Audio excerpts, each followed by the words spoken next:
마태복음 28장 19절과 20절입니다. 신약 성경입니다. 붉은 스티커. 첫 번째 마막룩 거기 마태복음 28장 큰 글씨 저 끝장입니다. 마태복음은 마지막이 28장입니다. 19절 20절 또 끝절입니다.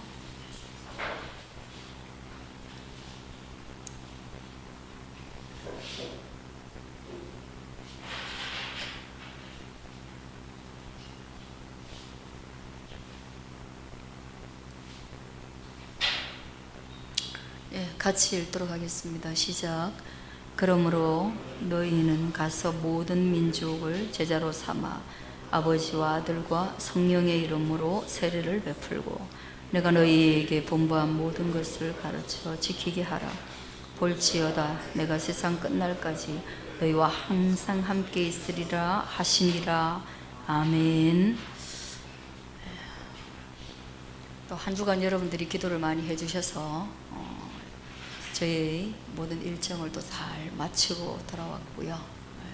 또 기력도 회복해서 또 새롭게 저희들에게 주시는 또 꿈을 향해서 비전을 향해서 나아갈 수 있는 그런 시간이 됐습니다. 하여간 감사드립니다. 오늘은 여기 걸려있는 대로 이해녹 선교사 파송 예배로 하나님 앞에 드립니다. 여러분 목사는 이렇게 교회에서 정해진 그리고 성도들 그리고 한 사람 두 사람 이렇게 들어오는 그런 성도들을 향해서 하나님 말씀을 가르치고 그리고 정착하게 하고 그리고 또 그리스도 예수의 제자로서 살아갈 수 있도록 도와주는 그런 어떤 공동체가 교회입니다. 거기에 반해서 동일한 복음을 전하고 있지만 우리나라에서는 국내에서 복음을 전하는 것을 그냥 목사가 하고 교회가 한다면 이 선교사라는 단어를 붙일 때는 그거는 다 해외를 향해서 나가는 그런 사람들을 선교사라고 이야기를 합니다. 여러분들이 아시다시피 우리나라도 선교사가 들어와서 개화가 시작되고 그리고 또 특별히 교육 그리고 복지 그리고 의료 그리고 각별히 중요한 것은 신분이나 이런 것들이 선교사들에 의해서 성경적 가치가 우리나라에 들어와서 새로워지게 되었고 또 여성도 공부를 해야 된다. 그래서 학교를 여학교도 지었고 그런 것들이 다 선교사에 의해서 만들어졌죠. 물론 예수님을 믿으라는 그 전도도 하지만 예수님의 삶을 그 땅에 뿌리 내리게 하는 거 그게 목적인데 그 안에는 늘 구원, 영혼의 구원과 그 다음에 질병 있는 사람을 고치는 기능, 그 다음 가난한 사람을 돕는 기능, 그리고 제대로 교육하는 기능 요게 꼭 같이 따라갑니다. 그렇게 해서 이렇게 발전된 게 우리나라죠, 그죠? 네, 이번에 선교사로 가게 되면 대부분 다 그런 역할을 합니다. 그러다 보니까 참 의료나 그다음 교육이나 이런 것들이 기본적으로 잘 되는 나라들이 보통 좀 부유한 나라들이거든요. 그래서 우리나라에서는 선교사를 파송할 때 대부분 다 좀 가난한 나라로 선교사를 파송합니다.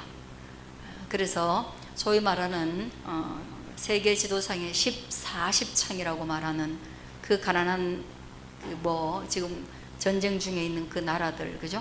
그런데 그 다음에 또 아주 극빈 국가들 10-40창이라고 해서 그 부분이 다 못 사는데 거기에 집중적으로 선교를 나가 있어요. 우리나라가 지금 현재로는 약 3만여 명의 선교사들이 파송이 되어 있습니다. 그리고 그 파송된 모든 선교사들을 우리나라에서는 어떤 형태로든지 돕고 있습니다. 월 약정을 통해서 돈으로 후원하거나 또는 선교사들이 필요하다라고 말할 때 물품을 보내거나 또는 어떤 사람들은 그 땅에 가가지고 우물을 파주기도 하고, 또 어떤 사람들은 어느 교회에 각별하게 요청을 하거나 해서 학교를 아예 짓는 것도 있고, 또는 병원을 짓기도 합니다. 그런 일을 지금 우리나라가 하고 있으니까 한 3만여 명이 나가 있다라는 그 사실도 중요하지만, 그분들의 가족들 다 쳐가지고 하게 되면 상당한 비용이 복음을 위해서 쓰여지고 있고, 그리고 이런 뭐 학교나 막 이런 것들 다 짓고 할 때는 별개의 또 비용이 드니까 얼마나 많이 우리나라가 그렇게 하고 있는지 추측이 가능하겠죠. 왜 그렇게 우리나라가 열심을 내고 있는가? 또 그렇게 해서 때로는 죽기도 하고, 아이들이 적응을 못 해가지고 가정이 거의 파탄나기도 합니다. 왜 하나? 우리나라에 들어왔던 젊은 선교사들은 배에서 내리자마자 죽기도 하고, 또 우리나라가 그때 너무 가난하고 상하수도 시설도 없고, 그러다 보니까 얼마나 많은 사람이 하찮은 병에 걸려가지고 그래도 면역력이 없으니까 죽기를 거듭해서, 지금 양화진에 가서 외인 묘지에 보면 그때 들어왔던 선교사와 선교사 가족들이 들어와서 1년 안에 죽고, 태어나서 죽고, 한글 다 배우지도 못하고 죽고, 이런 경우가 허다하게 많습니다. 왜 그러나? 왜 그렇게 하는가? 왜 목숨 걸고 하는가? 모두가 다 목숨은 하나밖에 없는데 안 죽을 거라고 생각하고 왔느냐? 아닙니다. 아예 죽을 거라고 생각하고 왔습니다. 왜냐? 조선이란 나라가 그런 나라였기 때문에. 북한에 들어가는 선교사들이 내가 안 죽을 거야 라고 들어가느냐? 아닙니다. 죽음을 그냥 각오하고 가는 겁니다. 왜 그러나? 그 이유가 오늘 본문에 나와 있는 것이고, 그리고 그 이유 때문에 오늘 우리는 이해녹 선교사도 그런 말씀에 헌신하였고, 우리도 동일하게 파송하는 교회로서 그 마음에 동참하는 것입니다. 예수님은 이 땅에 오셔서 우리의 죄를 대신하여 죽으셨습니다. 그거는 오래된 약속입니다. 그거는 인간 세계에서는 없어서는 안 될 일이었습니다. 왜냐하면 창조된 피조물 중에 하나님의 형상을 담고 영혼을 가지고 있는 인간이 유혹에 빠져 타락하고, 그리고 그들이 구원받을 수 있는 유일한 길은 바로 그 죄의 삭을 누군가 지불하는 건데, 그걸 지불하러 예수님이 이 땅에 오셨다는 거예요. 그 예수님이 이 땅에 오셔서 죄의 대가를 지불하기 위해서 십자가를 지셨죠. 그래서 십자가를 지고 죽었단 말이에요. 아니면 그럼 죄의 삭시 사망인데 예수님도 그럼 죽어버렸다? 그럼 그가 어떻게 우리의 구원자가 될 수 있느냐? 거기에 심각한 문제가 있죠. 그때 예수님께서 사흘 만에 부활하신 것이에요. 다시금 살아나신 겁니다. 왜? 죄 없음을 이 땅에 증명하는 것이고, 우리의 구원자의 자격이 충분함을 증명하는 것이고, 창세 때부터 하나님께서 구원자를 보내주시겠다고 했던 그 약속이 이루어졌다는 것을 우리에게 확인시켜 주는 게 바로 부활인 거예요. 하나님이 우리를 만드시고 난 뒤에 맨 처음 우리에게 너희를 만든 목적이 뭔가를 설명해 주셨는데, 그게 창세기 1장 28절이란 말이에요. 생육하고 번성하고 땅에 충만해라. 인간은 생육하고 번성하고, 그래서 땅에 충만하게, 하나님이 만드신 이 세계 속에 충만하게, 그래서 풍성한 삶을 누리며 그것을 주신 하나님께 감사하고 하나님께 영광을 드리는 것, 이게 우리 생애의 목적이에요. 우리가 왜 만들었나? 그것 때문에 만들었는 거예요.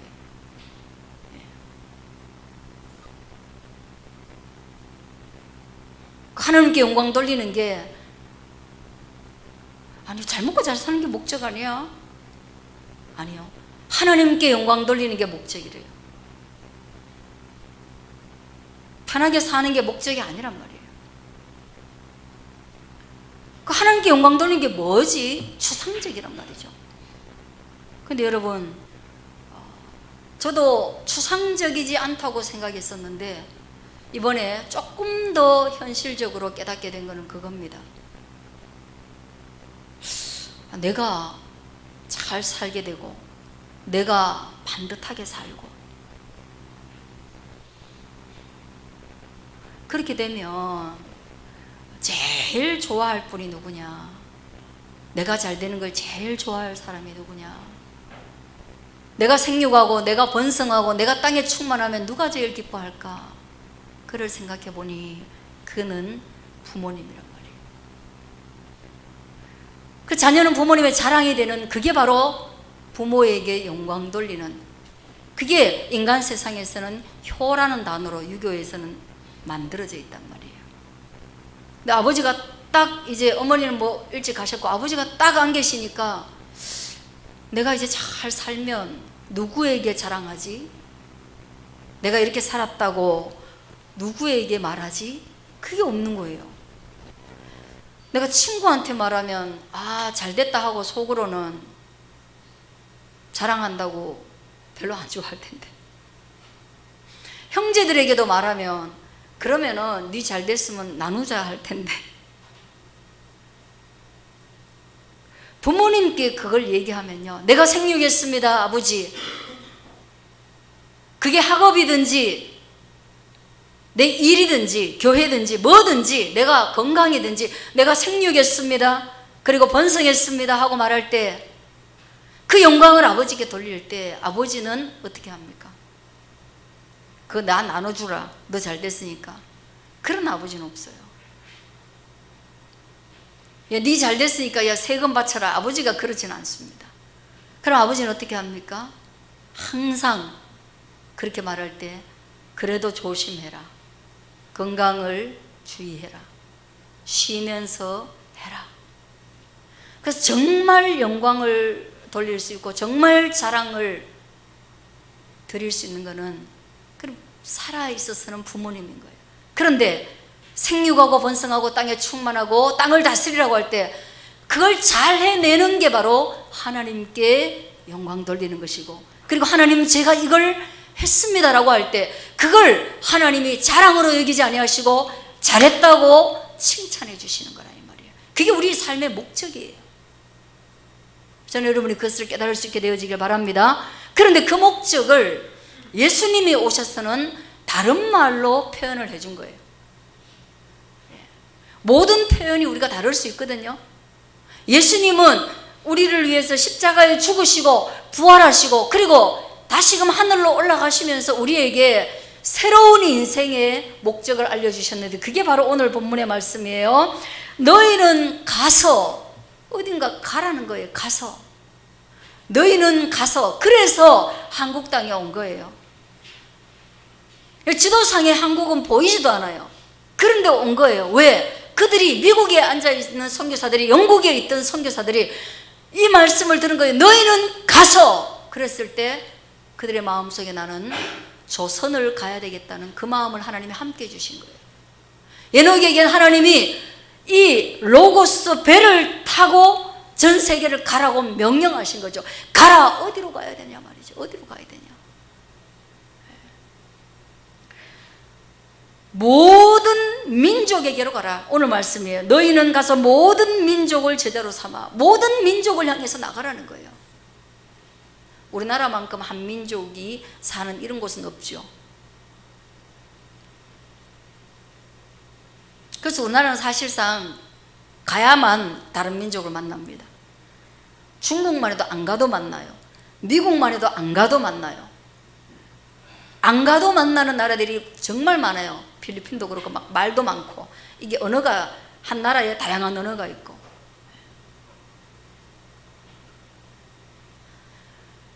그래서 그런지 모르겠지만 한국은 무조건 나갑니다. 왜? 너희는 가서 모든 민족을 제자를 삼기 위해서. 어떻게 제자 삼습니까? 인생의 목적을 가르쳐 주는 것이 제자를 삼는 것입니다. 이 땅에 우리가 왜 생명을 가지고 살아가고 있는지를 가르치는 겁니다.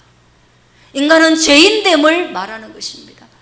그러면 구원자로 누가 오셨는지를 일깨우는 것입니다. 예수를 믿어야 할 이유를 말하는 것입니다. 어떻게 믿느냐를 가르쳐주는 것입니다. 그래서 그것을 받아들이는 자에게는 우리가 아버지와 아들과 성령의 이름으로 세례를 주는 것입니다. 그러므로 하나님을 믿고 예수님을 믿는다면 무조건 세례를 받아야 그 고백이 유효한 것입니다.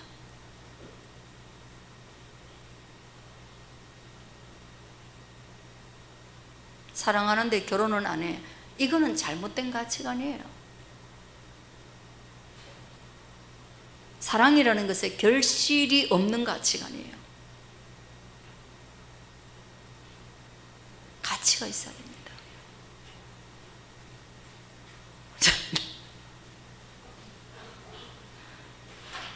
왜 개를 갖고 왔어, 다현아? 에? 진짜. 여러분, 우리나라에 1,000만 가구가 개를 키우는데 개가 2천만이에요. 그래서 어느 교단에서는 개에게도 세례를 주기로 했대요. 그리고 개를 너무 많이 데리고 와가지고 예배 시간에 개 봐주는 부서가 생겼대요.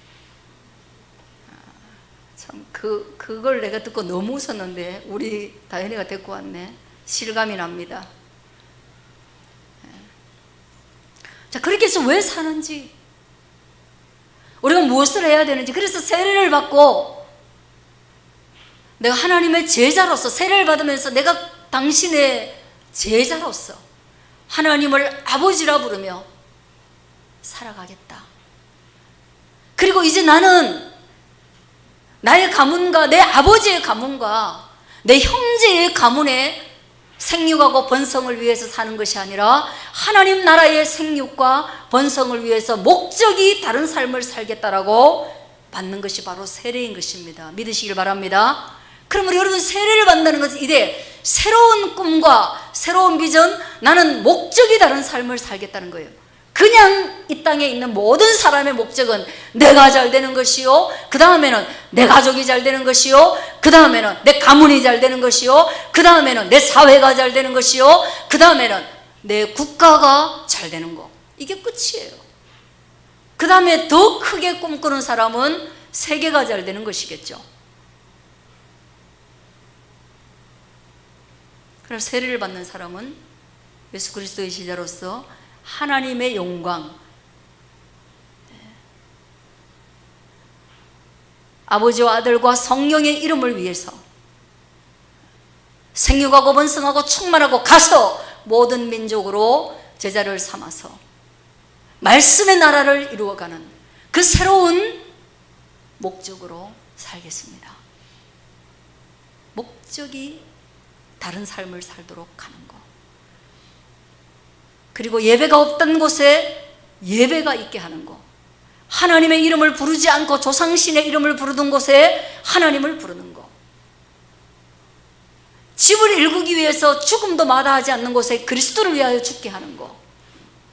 그거를 하는 게 바로 해외에 나간 선교사들의 사명입니다. 연옥이가 그런 죽을 각오까지는 안 했을 거예요. 아마 이제 20인데 죽고 싶지도 않을 거예요. 그렇지만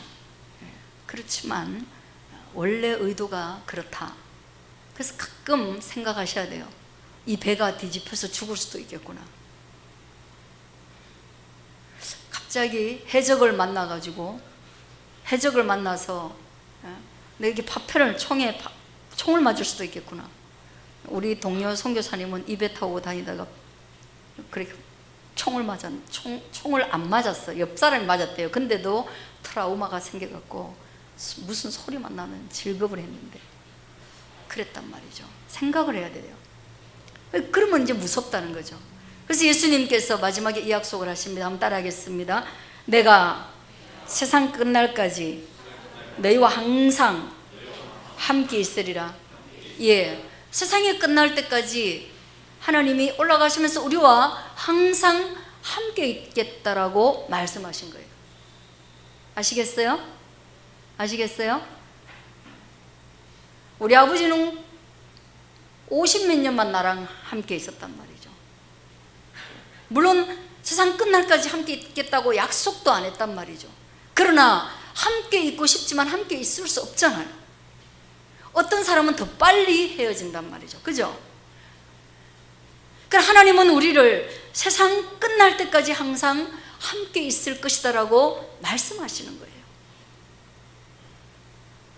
우리와 연합, 우리와 동행, 함께함. 어떤 현장에 사람들이 새로운 목적을 가질 수 있도록 하는 그 일이 얼마나 험하고 얼마나 어려운 일인지 알기에 우리가 예수 그리스도가 함께하지 않으면 우리는 그 일을 할 수 없는 존재라는 거예요. 죽을 수 있는 현장에 주님이 없으면 우리가 어떻게 하냐? 파도가 쳐서 생명의 위협을 받는 그 순간에 그리스도가 없으면 우리 어떻게 할 거냐? 완고한 마음에 그리스도 예수를 전했을 때, 무슬림들에게 그리스도 예수를 전했을 때, 일본 사람한테 한국인이 가서 그리스도 예수를 전했을 때, 여자가 가서 남자에게 전할 때, 남자가 가서 여자에게 전할 때, 지식인이 비지식인에게 전할 때, 무장하지 않은 사람이 무장한 사람에게 복음을 전할 때, 그때 우리가 그 두려움 그리고 그 견고한 진을 어떻게 파할 것인가? 그것은 그리스도 예수께서 우리와 함께 하시면 그것이 가능하다. 이것을 믿으시기를 바랍니다. 그러니 그리스도 예수가 우리의 열쇠요, 그리스도 예수가 우리의 키라는 거예요.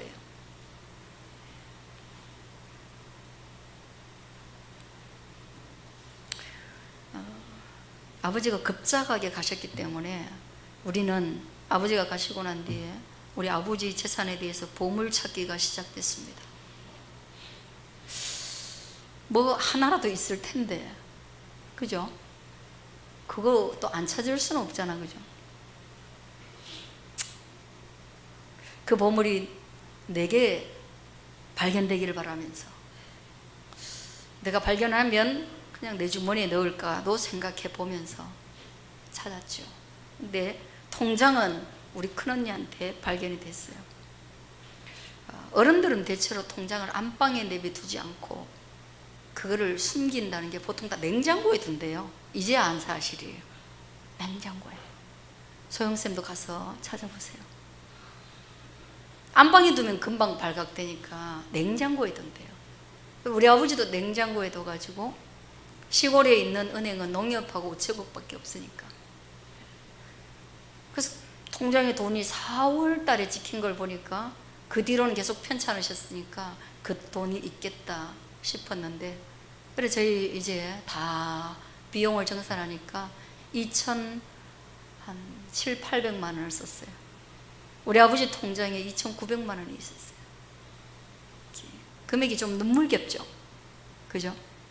그래서 제가 생각해 봤습니다. 아버지의 소득이 있는데 누구한테 몰래 줬을까? 너무 적잖아요. 우리 아버지 한 달에 들어가는 돈이 거의 자식들한테 받는 용돈하고 뭐하고 이랬었는데, 그리고 우리 큰언니가 여자친구한테 다 갔구나. 여자친구가 장시간 있었으니까 여자친구한테 다 갔구나. 그래서 상속으로 넘어가게 되면 힘이 드니까 내가 빨리 가서 찾아오라 했어요. 거기 뭐 번호가 한 개 적혀있는데 그게 비밀번호 같다고. 그래 뭐 411인지 뭐 1041인지 뭐 하여간 그래가지고 가서 했는데 안 돼갖고, 시골에 그런 일이 많나 봐요. 은행 직원이 할아버지 돌아가셨어요 이러더래요. 버벅거리니까 안 해준대요. 근데 제가 그러면 혹시 모르니까 이 번호를 해봐라 했는데 한 번에 뚫었어요. 왜 그런지 아세요? 우리 아버지하고 나하고 비번이 똑같으니까. 우리 형제 중에 3명이 그 비번을 쓰더라고요. 그게 이렇게 일대 전화번호였어요. 으르르 돌려가지고 교환 나오면 쓰는 거. 저는 그 비번을 사실 한 군데 정도밖에 안 쓰는데 안 잊어버리려고 계속 하거든요. 그게 다른 거는 거의 뭐 그러고, 한 번에 뚫어가지고 우리는 상속 절차 없이 재산이 그거밖에 없기 때문에 했습니다. 그거는 왜 할 수 있었냐? 동행함. 그러니까 내가 이거 하실 거지, 삶의 공유, 긴 시간 함께 한 것이 그걸 가능하게 한 거지, 절대 그냥 해가지고 그걸 어떻게 뚫겠어요? 안 된단 말이죠. 하나님이, 그리고 예수님이 우리와 동행하시겠다라는 것은 그런 것입니다. 삶의 가장 중요한 거, 그리고 아주 비밀스러운 거, 세상을 알지 못하는 거, 나와 주님이 비밀번호를 공유하듯이 그렇게 깊이 동행하는 그 함께함, 그리고 함께하는 것에 대한 시간이라는 것은 always, 항상이라는 거예요. 항상 내가 암에 걸려서 화가 나 있어도 그때도 함께 계시고, 내가 시험에 떨어질 그 시간에도 함께 계신다는 거예요. 저는 여러분이 이 새로운 꿈과 비전에 오늘 이현옥 선교사가 선교 보고를 할 때 여러분이 참여할 수 있고, 그 마음을 함께 거기에 얹을 수 있기를 주의 이름으로 축원합니다. 기도하고 준비해서 발표하겠습니다. 하나님 아버지, 오늘 우리가 이 선교 관련된 보고를 들을 때 우리의 마음에도 뜨거운 마음이 있게 하시고, 가는 선교사와 같이 보내는 우리의 마음도 그리스도 예수와 함께 있는 마음이 되게 하옵소서. 예수님 이름으로 기도드립니다. 아멘.